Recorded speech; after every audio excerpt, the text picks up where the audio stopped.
A very warm good morning to all of you. Dear students, once again, welcome back to the English literature class. Today, we are going to study a new short story. Unit number 6. The title of the short story is An Angel in Disguise, written by T.S. Arthur. Before we begin the short story, let's have an introduction to the story. T.S. Arthur was a popular 19th century American writer. So our writer is from America and he was very popular during 19th century. There were a few number of reasons for the popularity of his writings. What were there? His stories, written with compassion and sensitivity, articulate and spread values and ideas that were associated with respectable middle class life in America.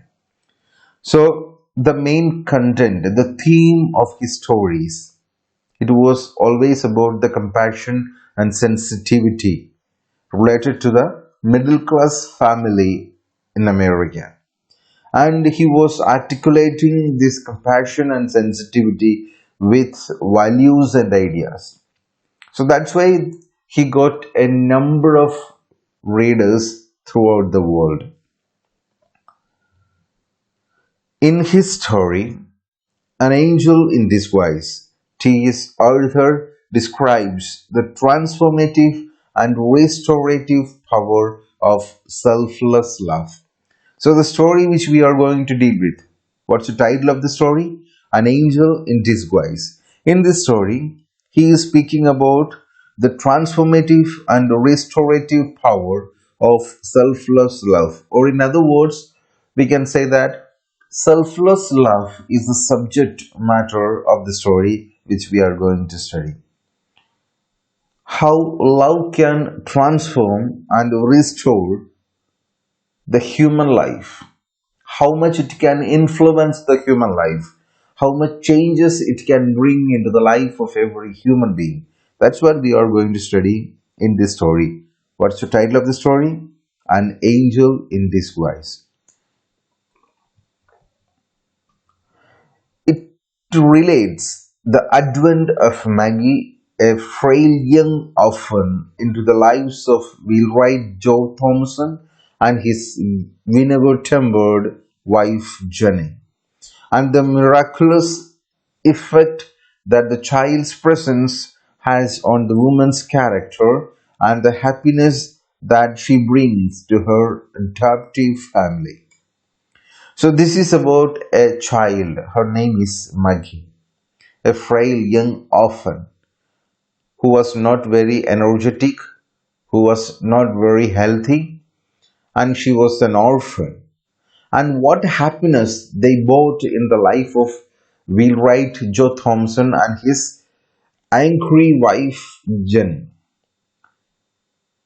And what all miraculous changes Maggie brought in the life of this lady, in her character.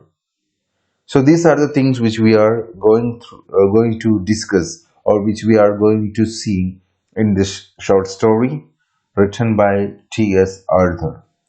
So without wasting time, let's move to the story. An Angel in Disguise. Idleness, vice, and intemperance had done their miserable work, and the dead mother lay cold and still amid her wretched children. She had fallen upon the threshold of her own door in a drunken fit and died in the presence of her frightened little ones. I repeat, idleness, vice, and intemperance had done their miserable work, and the dead mother lay cold and still amid her wretched children. She had been fallen upon the threshold of her own door in a drunken fit and died in the presence of her frightened little ones. Before we move to the meaning, let's see a few number of new words. First word, idle. idleness, idle, which means lazy. Idleness, laziness. Next word, vice, which means immoral behavior. The second word of the same paragraph, vice, means immoral behavior. Third word, intemperance. Intemperance means alcoholic, which means a person who is fully addicted to alcohol. Alcoholic. Next word, wretched. You can see the same word, third line of the paragraph. Wretched children. Wretched means miserable. And fifth word, threshold, means the floor of an entrance to a building. Suppose, for better understanding, I can tell you something like the frame of a door frame. Okay, so these are the five different words. Learn the meanings very well. Okay, now let's move to the meaning. Idleness, vice, and intemperance. We have already seen the meaning of these three words. Idleness means laziness, vice means immoral behavior, temperance or alcoholic behavior. So, laziness, immoral behavior, and alcoholic character had done their miserable work, and the dead mother lay cold and still amid her wretched children. So, three children were there in that house, and this mother, she was lying on the floor because she was already dead, and she was cold, and she was lying on the floor near her wretched children. She had fallen upon the threshold of her own door in a drunken fit. So, what was the reason behind her death? She was drunk too much, and that's why she had fallen upon the threshold. I have already told you, door frame. On the door frame, she has fallen down, and maybe her head has hit on the threshold. That's what may be the reason behind her death. And more than that, she was drunk and lost her control and died in the presence of her frightened little ones. So the small kids, they were not knowing what to do, fully frightened because they have witnessed the death of their mother. So she had fallen upon the threshold of her own door in a drunken fit and died in the presence of her frightened little ones. Death touches the spring of our common humanity. This woman had been despised, scoffed at, and angrily denounced by nearly every man, woman, and child in the village. But now, as the fact of her death was passed from lip to lip in subdued tones, pity took the place of anger and sorrow of denunciation. I repeat, death touches the spring of our common humanity. This woman had been despised, scoffed at, and angrily denounced by nearly every man, woman, and child in the village. But now, as the fact of her death was passed from lip to lip in subdued tones, pity took the place of anger and sorrow of denunciation. A few new words are there. First one, despise. Despise means hate. Okay, second line you can see. This woman had been despised. Hate, hated. Next word, scoffed at, which means made fun of. Next word to the despised, scoffed at, which means made fun of. And third word, denounced. Denounced means criticized publicly. So these are the three new words. Just learn it very well. Okay, now let's see the meaning of this stanza. Death touches the spring of our common humanity. So death is a factor which touches even any kind of human beings. Okay, it will change the total outlook of everybody's life. So Death, the factor of death is uh, something like spring. Means it can get changed. It can make miraculous changes. Okay, in the life of humanity.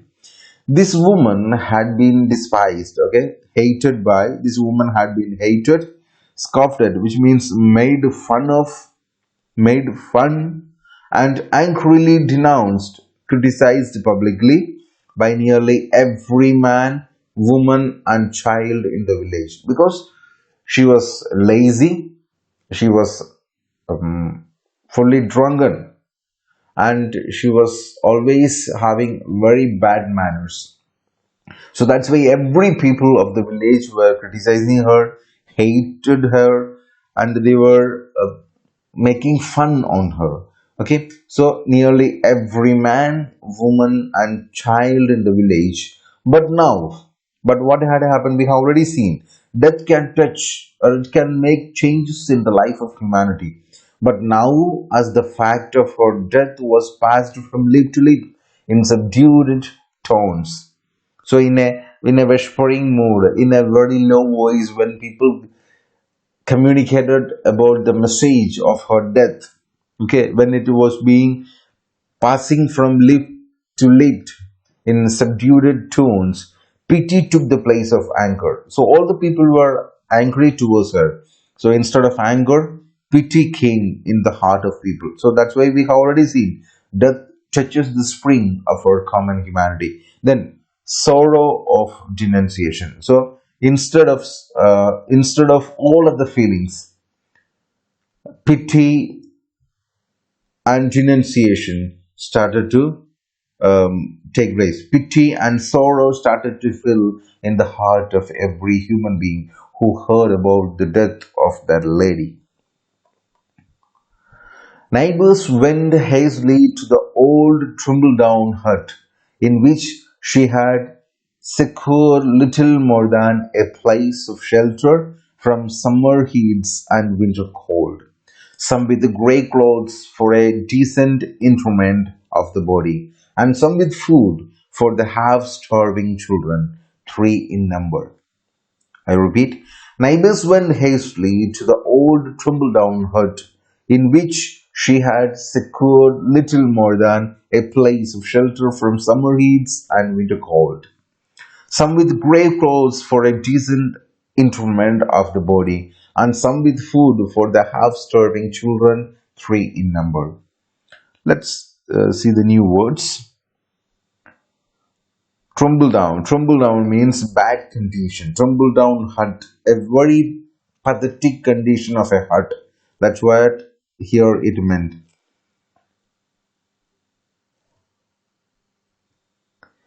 Next word is interment. Interment means burial. Burial ceremony. Once if a person died, there will be burial. Okay, now let's see the meaning of this paragraph. Neighbors went hastily to the old tumble down hut. Okay, so a very pathetic condition was there. She was living in such a place which was very bad in condition.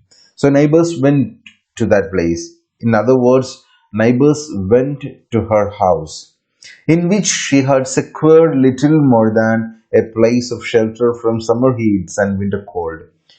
That particular tumble down hut was not enough to secure all the members of that family, even from summer heats and winter cold. So that's why we cannot say it as a whole. It cannot be called as a house. It cannot be said as a home, but it can be something like a hut which is not even able to secure all the members from summer heats and winter cold. Now, some with grey clothes for a decent interment. Some people were carrying some clothes for the decent burial ceremony of that lady, interment of the body, and some with food for the half-starving children, three in number. Three children were there, and for them, some people were carrying some food. Of these, John, the oldest, a boy of 12, was a stout lad, able to earn his living with any farmer. New words are there. First one, stout, which means strong. So, John, the first one was a strong boy. Lad means a boy. Okay. Of these, John the oldest. John was the oldest one among the three. He was 12-year-old, very strong enough, able to earn his living with any farmer. So if he is joining with any farmers, he can make his own earnings without any difficulty. Kate, between 10 and 11, was bright, active girl out of whom something clever might be made if in good hands. But poor little Maggie, the youngest, was hopelessly diseased. I repeat, Kate, between 10 and 11, was bright, active girl, out of whom something clever might be made if in good hands. But poor little Maggie, the youngest, was hopelessly diseased. So the second child, it was a girl, her name is Kate. She was between 10 to 11. 10 or 11 means we are not able to fix the age of the child, between 10 and 11. She was very bright and very active, and we cannot say that she was able to do everything, but says that if she is getting good training, if in good hands, that's what it says. If she is getting a good training from someone, definitely that child will do something better in life. Okay. Now about the third child, but poor little Maggie. That's what the name of the third child, Maggie. The youngest was hopelessly diseased. She was having some problem. She was diseased.